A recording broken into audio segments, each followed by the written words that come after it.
পরবর্তী প্রশ্ন, ব্যাঙ্গালোরে বিশেষ করে, আমি আমার কথাই বলছি, আমার না জল তেষ্টাই পায় না। এই যে মানে জল তো সারাদিনে আমাদের কতটা খাওয়া দরকার, মোটামুটি আমরা সবই জানি 3 থেকে 4 বোতল খেলে ভালো হয়, কিন্তু আমি 1 বোতলও হয়তো খেয়ে উঠতে পারি না। যেদিন আমার একটু খুব শরীর খারাপ মনে হয়, জল খাওয়া দরকার, তখন জোর করে জল খাই। তো তুমি কি বলতে চাও এটা নিয়ে? একদমই ঠিক। আর খামও হয় না, মানে আমার খাম হয় না। একদমই ঠিক। তো ব্যাঙ্গালোর এখন যে জায়গায় রয়েছে তার ওয়েদারের উপর ডিপেন্ড করে তার খাবার, তার চাহিদা যেটাকে বলে, সেটা সম্পূর্ণ নির্ভর করে। তো ঠিক বলেছো যে জল, স্পেশালি ব্যাঙ্গালোরে, আমি তো অনেক বছর ধরেই আছি, তুমি এখানে অনেক বছর ধরেই আছো, তো ওয়েদার চেঞ্জ হচ্ছে, বা স্টিল এখানে একদমই হিউমিডিটি নেই বলে আমাদের এখানে একদমই ঘাম হয় না। যেখানে কিনা ওয়েস্ট বেঙ্গলে যদি তুমি বলো, তাহলে ওয়েস্ট বেঙ্গলে এতই ঘাম হয় যে অটোমেটিক্যালি তোমার মনে হবে যে আমি জল খাই, চেষ্টা পাই, গোয়ায় জল সেম। কিন্তু ব্যাঙ্গালোর, দিল্লি এরকম জায়গায় কি হয়, যেখানে খুব একটা জল চেষ্টা পায় না।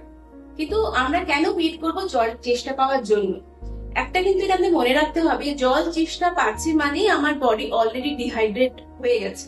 তার মানে আমার যে ডিহাইড্রেশনের যে সাইড এফেক্ট গুলো, ওগুলো শুরু হয়ে গেছে। দিনের পর দিন ধরে যদি এই ডিহাইড্রেশনটা হতে থাকে, তাহলে অটোমেটিক্যালি আমরা একটা মানে কিছুদিন পর, ধরো মানে 5-6 বছর পর, বাচ্চাদের ক্ষেত্রে বলছি, তাদের মধ্যে অনেক রকম সাইড এফেক্ট দেখা যাবে। যেমন কনস্টিপেশন, যেমন তোমার মাথা ঘুরে পড়ে যাওয়া, স্কুলে কোনো কিছু নেই, হঠাৎ করে বাচ্চা মাথা ঘুরে পড়ে গেল, বা কোনো নর্মাল সুস্থ লোক ওরম হতে পারে। কোনো হার্টের প্রবলেম নেই, কিন্তু প্রবলেম হচ্ছে জল কম, ডিহাইড্রেশন। তারপর স্কিন ড্রাইনেস, চুল পড়ে যায়, এগুলো সমস্ত আসে কিন্তু ডিহাইড্রেশন থেকে।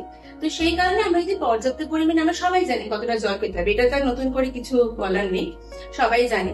তো যদি আমরা এরকম করি যে আমরা অ্যালার্ম, যাদের একদমই মনে থাকছে না, অ্যালার্ম দিতে পারে, যারা হলো কাজের মধ্যে পুরো ডুবে রয়েছে, সম্ভব হচ্ছে না মনে রাখা, তারা অ্যালার্ম দিতে পারে, প্রত্যেক 1 ঘন্টা অন্তর অন্তর 1 গ্লাস জল খেলো, সারাদিনে ভেঙে নিল। অথবা গ্লাস, বড় বড় বোতল রাখতে পারো তোমরা, 1 লিটার করে বোতল, সেই বোতলটা আমি মোটামুটি ধরো 3 থেকে 4 আমি শেষ করবো সারাদিন, এরকমও করতে পারো। অথবা জলের পরিবর্তে যেগুলো লিকুইড রয়েছে, যেমন ধরো জুস নয়, জুসে কি হয়, অনেক কার্বোহাইড্রেট চলে আসে, আননেসেসারি একটা ক্যালোরি নিয়ে নিচ্ছ, তার বদলে তুমি লাইম ওয়াটার খেতে পারো, সেটা খেতেও ভালো লাগে। তারপরে তুমি যেটা হচ্ছে ওই ডিটক্স ওয়াটার, সেটা প্রতিদিন নয়, যখন কোনো হেভি খাবার খাচ্ছ বা ড্রিঙ্কস করছো, অ্যালকোহল কনজাম্পশন পাশে যাচ্ছ, তার পরবর্তী দিনে নেক্সট ডেতে ফলো আপ করে তুমি সেখানে একটু ডিটক্স ওয়াটার নিতে পারো, তো সেটা ভালো লাগে। আর তাছাড়া রয়েছে তোমার কোকোনাট ওয়াটার রয়েছে, তারপর বাটার মিল্ক রয়েছে, বিভিন্ন ধরনের চা আজকাল অ্যাভেলেবেল, খুবই ভালো সেগুলো, কামামাল ইজ আ ভেরি গুড টি, ওইগুলো নিতে পারো।